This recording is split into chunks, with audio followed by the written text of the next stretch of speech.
Thank you for tuning into yet another informative edition of your program.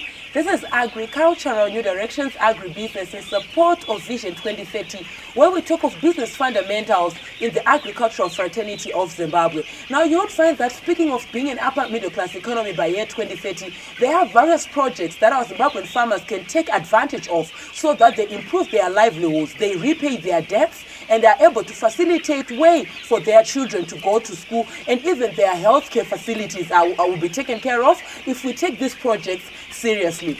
Speaking of these projects, today we are going to be looking at commercial broiler chicken production here in Zimbabwe. And we are going to be talking to a youthful farmer, the entrepreneur behind this enterprise, behind this project, Wencelas Nyamfukuza. Wencelas, thank you for joining us today. Thank you so much. I'm very excited to be with you today. I must say that it is a pleasure so much for us, Wency. You've invited us all the way from Harare to come here at Great Dyke Enterprises just before Mapinga to come and do this episode and educate our Zimbabwean farmers in terms of the possibilities that are there in broiler chicken management. That's actually excellent. It's something that is very inspiring to see that people are really interested in learning how we have achieved such numbers, even though we are still going beyond this. Okay. There is actually much more that we can still do. Okay. Now, Wencelas, a brief background of this enterprise. You are a youthful farmer, you are young, and you are running this big enterprise. Before we talk of numbers, because I can tell the audience there home that this is not just one fowl run. We have several housings. We have this one and 3 more, but we've just decided to sit in this one. Wencelas, a brief introduction, synopsis of this enterprise. What motivated you or inspired you to get into commercial broiler chicken production? So one of the most essential things when we are talking about business, it's about the money that is attached. But in as far as there is the money, we also need to understand what can give me cash within the shortest period of time. I'm talking about when you look at the investment appraisal, you talk about the cash payback period. And with the broilers, you notice that it's just 5 weeks. In fact, it's 35 or 32 days. And this is where we are now putting them to our butcheries in town. We've got about 6 of them. But the motivation behind this is looking at the return on time invested versus the return on money invested. You notice that from a single, for us to be able to raise a single broiler, we are going to use at most $3.50 to raise a single broiler from the start. And we're going to realize profits of more than $1.95, sometimes $2 per single chicken. So it's something that is very, very inspiring. So the more the numbers that you put, the more the cash that you get in return. So as someone who was of course raised on a business background, I can say I was born an entrepreneur because I started my first business when I was grade 7, when I was doing hangers and so forth. Oh, okay. But when to then jump into the business of agriculture, this is 2015 after completing my A-level.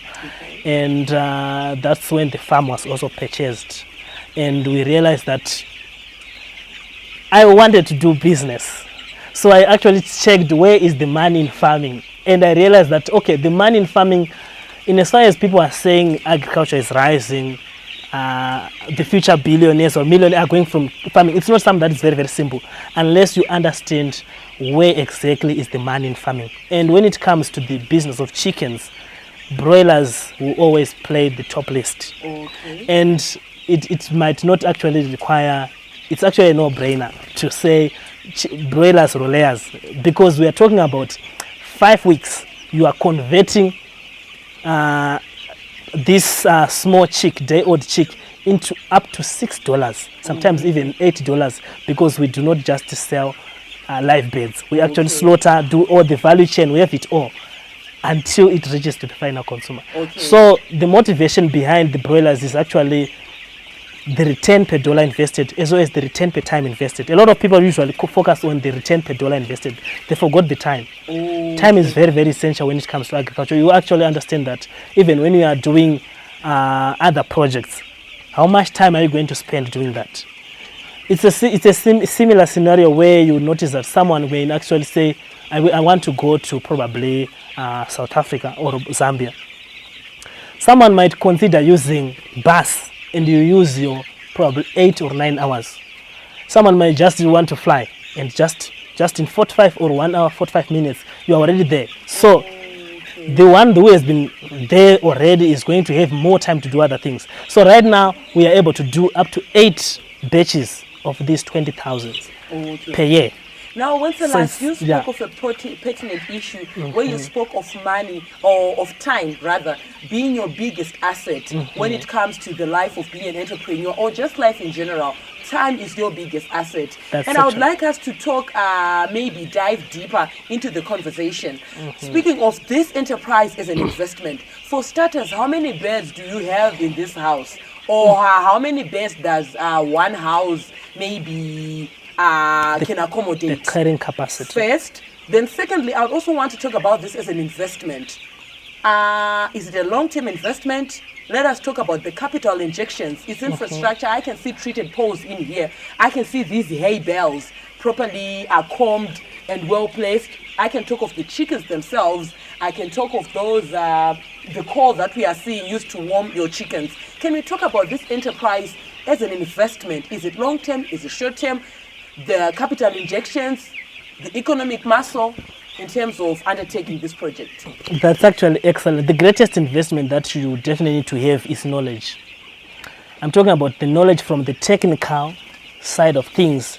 What does it take to raise a chick from day 1 to day whatever, which is normally 35 if you are someone who is like us, who supply directly to our channels.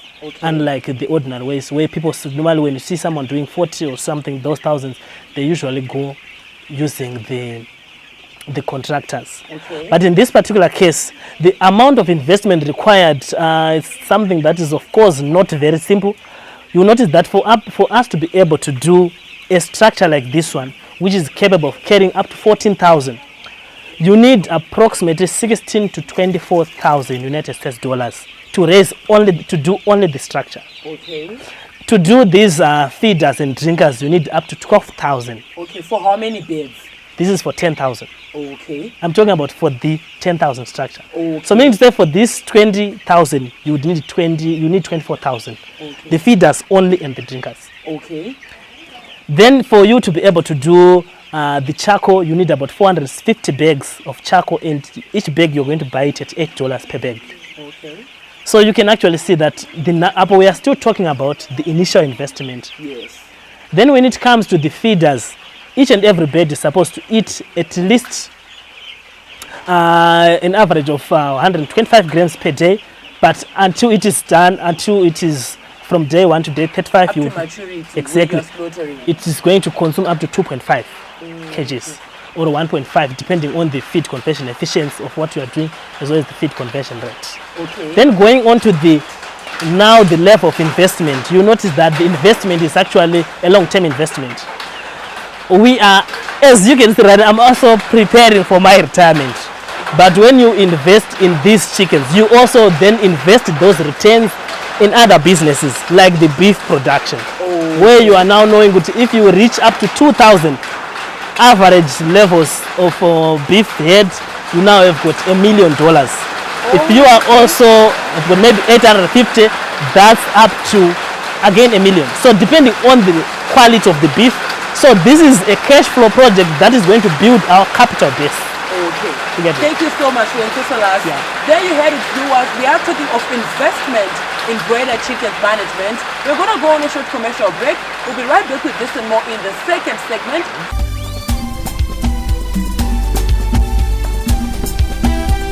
In the second segment of your program, Agricultural New Directions, Agribusiness in Support of Vision 2030. And today we are looking at commercial broiler chicken production. We have taken the liberty of inviting Wenceslaus Nyamfukuza. He is a youthful farmer who's undertaking this project. Now,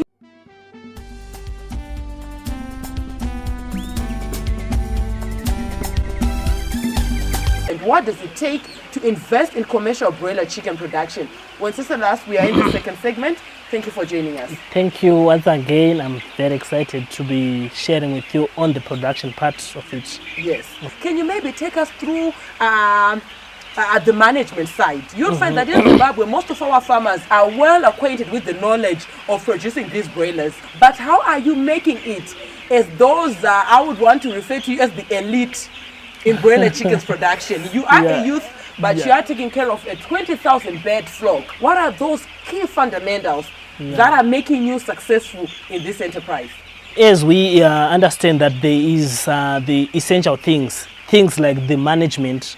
When I talk about the management, I'm talking, of course, about the vaccinations. When it comes to more than 1,000 chicks, you definitely need to understand that the vaccinations are the proper management, which is, of course, understood by a lot. But here is where a lot miss it. Most of the farmers who are doing these chicks do not understand the value chain of this one. So you notice that someone produces his or her chicks, and after producing maybe 500 or 1,000 or 2,000, they start crying for there is no market. But why have you jumped into this business if you don't know how is the market going to do for you? So the first thing is, of course, start with who is going to buy, probably. It's something that has been understood over time in memoriam. A lot of people have been saying, let's do market research, let's do this, but only a few understood how to do it. In most cases, you notice that if you do not have the market, why can't you create it? So you have to create the market. That is why you see right now, we've got 6 butcheries. We've got one of the wholesale butcheries. We've got the storage, the cold storage system, which allows you to store up to these 10,000 beds cold dressed. And that's a game changer because we're able to store up to even 6 months, even if the people do not, the customers do not buy. And we also focus on targeting the big fish. So if you are then someone who is venturing into that, you could actually say, I'm going to open a restaurant where I'm going to have my 3,000 chickens and I'm going to deliver this to my restaurant. But the elites normally focus on securing and locking the market. They're actually the monopolies of the market. So this is something that you need to understand, the value chain, the chain of your product. Your business should create an ecosystem. Who is going to supply the chicks? I don't know how many farmers would understand what we call a business model canvas, which talks to the everything that happens in your business, from a model of who is your partners, the customers who are within your circle, and all of those things. So if you understand those things, you'll be able to produce a dancing star of your product. So the first thing is to understand, have the knowledge, in-depth knowledge of the whole value chain of your business. Can we talk about maybe as a value chain in terms of the viability, in terms of the economic sense? Is it viable for you to be purchasing seed, or you are mixing it yourself here? The first thing is, it's not always viable to buy feed from the commercial side, the other producers, in as far as their feed is good. But we realize that what they're actually doing, besides that, I'm also an animal scientist. I understand animal nutrition. So I understand what it takes to raise, to change, to balance the bone to meat ratio of this small chick. From the day old, where the chick is actually a yolk, where it is feeding from the yolk, until it is now at this stage. From a stage at which it is not able to provide heat for itself, until it is now, this is actually day 12 of these chicks. So you notice that we have got a mini processing plant for our feeds. And as you can see, like I was talking about, we need to create an ecosystem for our business. This chicken litter that you are seeing is going to be used again to feed our beef cattle. So nothing is going to waste here. So when the same chicks, the same chicken litter that we're having, we are using it to feed the beef cattle. But again, in return, we are also going to use the soya that we also do. We also farm soya here, and we process it. We've got the roasting machines. We've got the extruding machines where we then extract the oil and the soya cake. The soya cake, which we then mix with other ingredients, things like vitamin micro pack with other essential, not only vitamin but other essential nutrients. And again, we are going to put maize crush, maize bran, and so forth. Then ultimately, we are able to then feed these ones, because ultimately, up to, this is from scientific research, and on average, 70 to 80% of the costs are coming from feeds. So imagine you are buying the feed, you are reducing with up to 40% of the costs. And that 40% you're going to use it for your feed, for your animals. And by the way, by virtue of then taking this chicken litter or matoto to feed our beef, we are also reducing our cost of feed to the beef section. Okay. So it's actually a game changer. That's why we have got an integration. So ultimately, if all these things are working together, it's very... That was very detailed when Cecilas. Obviously, Wakachi master Chigem each. On that note, viewers, when Cecilas here was telling us on how he has created a sufficient ecosystem in his broiler chickens management. We are going to go on a short commercial break. We'll be right back with this and more in the third and final segment. Stay tuned.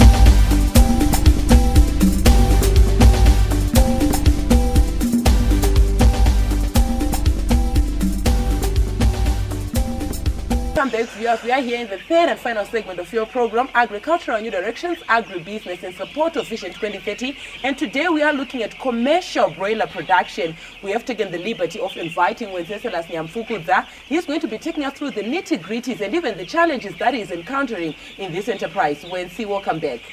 Thank you so much. It's actually a good thing to be with you again. Okay. Now we are going to be looking at the challenges in broiler chicken production at this level.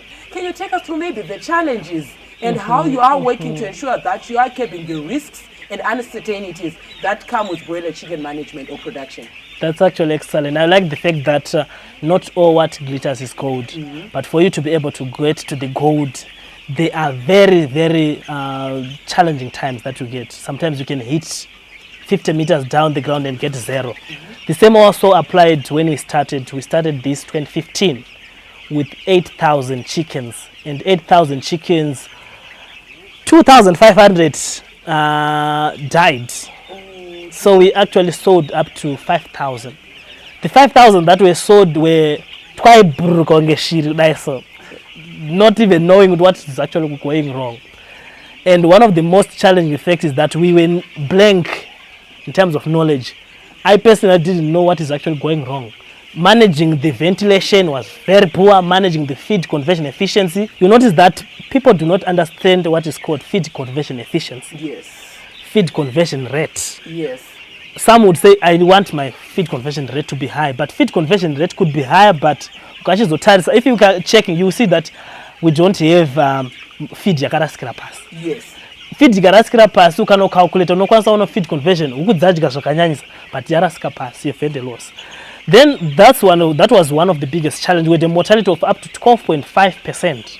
And what is the expected or the normal mortality? The normal is actually supposed to be 5%. Okay. And we were at double plus 2.5%. But right now you'll be surprised we are now hitting at most 2.8 and sometimes 3% in terms of mortality. Uniformity. Kura like this, some were big, some were very, very small, and some with a lot of challenges like helicopter wings and so forth. And as someone who was blank, it was something like because we had that what I was talking about, the entrepreneurial prowess, no, I don't give up. I went to the training, they taught us how to raise a proper broiler chick. Okay. And I can assure you that from understanding generally, even if you are to look at the cleanliness of the water that we have, it's actually something that you can actually drink. So that is one of the key essential things. Number one, to then understand what does it take to raise a broiler chick. Not only a testimony, but also testing the money. Get it? So it's something that was very inspiring. Then there are other challenges like the diseases. Vaccination sometimes can go wrong. You might not understand that how does your water contain. Does it have chlorine, and where you then need chlorine binders like Ave Blue? Those are some of the things. Then there are other diseases like ascites that can actually wipe majority of these chicks. Other diseases like Newcastle, where you can actually walk the whole flock getting zero. But let me also bring back to what we encountered here. At one point we said we can now do 15,000, but guess what? It was now a challenge on the feeds. We ended up feeding maize bran only. And again, we lost on our weights. We lost on the uniformity. We lost a lot of things. So those are some of the key generally, but there are a lot. Now, as we round off this segment, we are heading towards closing this very informative edition. Yeah. I would also want you to talk to us in terms of your employees. How many employees do you employ to take care of these 20,000 broiler chicken flock? And in terms of skills, do you train them? You want to training. Do you also train them? Or what do you, how do you undertake this project in terms of working with your employees, the human resources capital side? Okay, so you understand that human resource is what matters in our business. Whether it's, in fact, it's the strongest assets that we have. So you notice that they define the quality of what you produce. So here we've got 12 people. 6 of them work during the day, 6 during the night. This is basically because we are doing the manual way. If we are to look at some of the clients that we work with, sometimes we can actually, 2 people can actually manage this whole. 2 people only. Okay. But again, the most essential thing is to train them and allow them to understand what does it mean to say we have fed. We don't allow them to say we have fed 10 bags. We want them to talk numbers. We've fed 2 kgs per bed so far. Today we've fed them 560 grams. Today our daily weight gain is actually 60 grams, and we've increased in this way. They talk those numbers. It's not that we don't have much time to give them, but if you would just get one in random, they will tell you all those.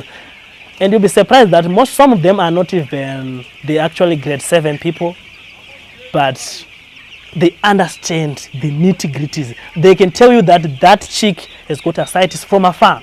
They can tell you that that chick probably has got this other. We've got a lot of challenges that we have. Some of them might be very serious. Some of them might be minor. They can actually tell you that we need to vaccinate.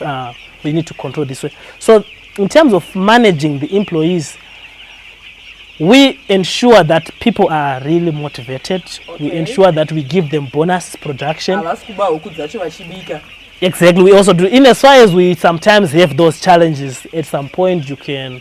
Yes. 19,999. Exactly. But we also to make sure that we've got some securities that actually ensure that. But in being a business, those people can actually be part of the syndicate that also steal.